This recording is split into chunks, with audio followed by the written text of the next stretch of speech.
बिस्मिल्लाहिर्रहमानिर्रहीम। Basic knowledge के साथ एक बार फिर हाजिर हैं। आज जो बेसिकली हमारा टॉपिक है वो है how to calculate electrical load. हम अपने घर का इलेक्ट्रिकल लोड किस तरीके से मालूम कर सकते हैं, किस तरीके से कैलकुलेट कर सकते हैं। इलेक्ट्रिकल लोड से मुराद ये होता है जो भी आपके इक्विपमेंट आप यूज़ कर रहे हैं अपने घर में, फ्रिज, एसी, बल्ब वगैरह, इन सब की जो कैलकुलेशन होती है, इन सबको कैलकुलेट करके हम अपना यूनिट मालूम करते हैं कि भाई हमने कितने यूनिट कंज्यूम किए। ये सारी कैलकुलेशन बेसिकली आज हम करने की कोशिश करेंगे। तो मैं एक एग्जांपल के तौर पे एक रूम को कंसीडर कर लेता हूँ। यही तरीका जो है पूरे घर के लोड के लिए भी इस्तेमाल होगा। एक एग्जांपल के तौर पे मैं एक रूम से कैलकुलेट करता हूँ। रूम में जो इक्विपमेंट होते हैं उनको फॉर एग्जांपल मैं कंसीडर कर लेता हूँ। मेरे पास एक फ़ैन है जो 80 वॉट का है। वॉट बेसिकली पावर होता है इसका यूनिट, जो आप पावर कंज्यूम करते हैं। बल्ब मैं कर लेता हूँ फॉर एग्जांपल मेरे पास 2 बल्ब लगे हुए हैं। एक बल्ब जो है वो 12 वॉट का है, तो 2 हो गए 24 वॉट के। नंबर 3 पे मैं ले लेता हूँ, मेरे पास एक एसी लगा हुआ है जो 1500 वॉट का है फॉर एग्जांपल के तौर पे, सही है।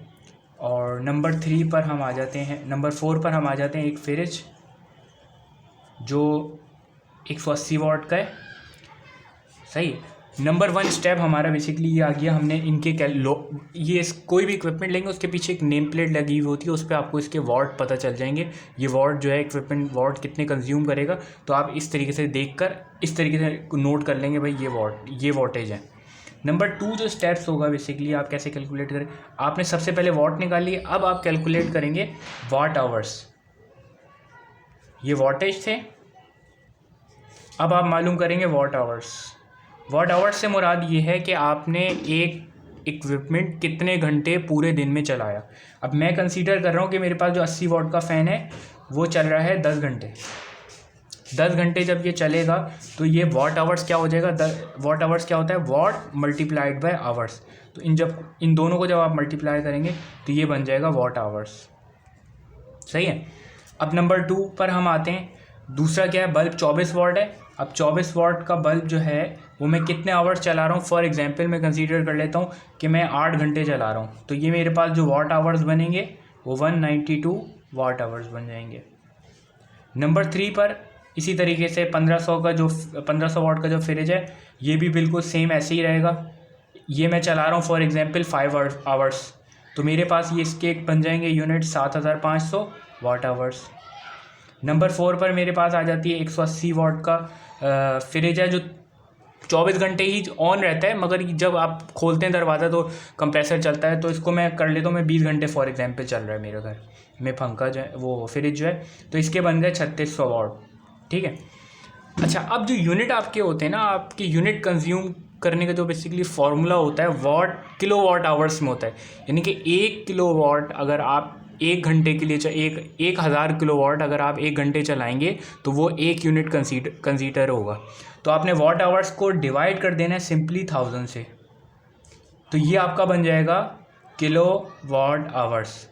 सिंपली कुछ नहीं करना, आपने पहले वाट आवर्स निकालना है, उसको डिवाइड कर देना है सिंपली 1000 से। सिंपली 1000 से सबको डिवाइड करेंगे तो आपको पर डे यूनिट मिल जाएगा। कैसे, अब मैं इसको देखें करता हूँ। अब नंबर 3 पर हमारे पास स्टेप पर आ गया किलो वाट आवर्स हमें मालूम करना है, तो वो कैसे, यानी कि हम यूनिट किए उसमें आ गए। अब नंबर 1 पे जब मैं इसको 800 को डिवाइड करूँगा 1000 से तो मेरे पास आ जाएगा 0.8 किलो वाट आवर्स, और हम कह सकते हैं यूनिट, बट पर डे है ये, पर डे का यूनिट, ठीक है। नंबर 2 पर हमने इसको भी डिवाइड किया तो हमारे पास आ गया 0.192 सेम, और 75 सेम, यानी कि 7.5 यूनिट हो गए। और नंबर 4 पर हो गए हमारे पास 3.6। तो अब जब मैं इन सब को सम करूँगा ये मेरे पास पर डे आ गए हैं, पर डे के यूनिट आ गए। अब इन सब को जब मैं कैलकुलेट करूँगा तो मेरे पास आ जाएंगे 0.92 यूनिट्स भी जिनको कह सकते हैं आप, और किलोवाट आवर्स भी कह सकते हैं, दोनों चीज़ें एक ही हैं। अब ये तो मेरे पास ये जो यूनिट्स आए हैं ये मेरे पास पर डे आए हैं, पर डे के यूनिट हैं ये, पर डे। अब मैं पर डे जो यूनिट कंज्यूम कर रहा हूँ वो 12 यूनिट कंज्यूम कर रहा हूँ अगर मैं इस तरीके से चीज़ें यूज़ कर रहा हूँ। अब मैं इनको ये पर डे है ना 0.92, अब मैं अगर इसको 30 से मल्टीप्लाई कर देता हूँ 30 डेज़ से, 30 डेज़ से जब मैं मल्टीप्लाई करूँगा तो 30 डेज से मल्टीप्लाई करने के बाद जो मेरे पास वैल्यू आएगी वो आएगी 362.72। ये मेरे पर मंथ आ गए यूनिट्स। मैं पर मंथ में इतने यूनिट कंज्यूम कर रहा हूँ। अब मुझे फॉर एग्जांपल के तौर पे यहाँ पे 362.72, अब मुझे बिल निकालना है यार कि मैंने इतने यूनिट कंज्यूम किए तो मेरा कितना एक्सपेक्टेड जो है यूनिट आ सकता है या बिल आ सकता है। तो मैं उससे क्या मल्टीप्लाई करूँगा, कॉस्ट पर यूनिट। जो कॉस्ट है ना, जो बिलिंग कंपनी आपको बताती है कि भाई पर यूनिट आपको इतना कॉस्ट होगा।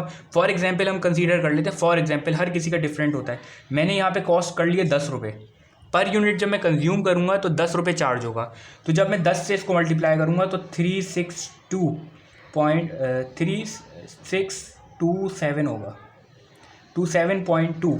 ये मेरा बेसिकली जो ये चीज़ जो मेरे पास रकम आई है ना 3627 रुपये, ये मुझे बिल की पेमेंट करनी पड़ेगी। मैं जो यूज़ कर रहा हूँ, बिल मैंने जो कंज्यूम किया उसकी मुझे बिल पेमेंट जो करनी पड़ेगी वो 3627 रुपये करनी पड़ेगी। इसमें टैक्सेस शामिल नहीं है, टैक्स इसमें और ऐड होंगे। और दूसरी चीज़ इसमें ऐड ये होगी, जब आप 300 यूनिट से ऊपर जाते हैं तो उसके ऊपर ये जो 62 यूनिट है, यानी कि 300 के अलहदा चार्ज होंगे, और ये जो 62 यूनिट है इनके एक और सरचार्ज यूज़ होता है, वो भी इसमें ऐड होगा। वो नहीं ऐड किया है, वो डिफरेंट होता है। मैंने सिंपली आपको सिर्फ ये इस तरीके से कैलकुलेशन बताई कि बिल्कुल सिंपली कि आप अपने घर का इलेक्ट्रिकल लोड कैलकुलेट कर सकें। उम्मीद है समझ में आया होगा। Thank you.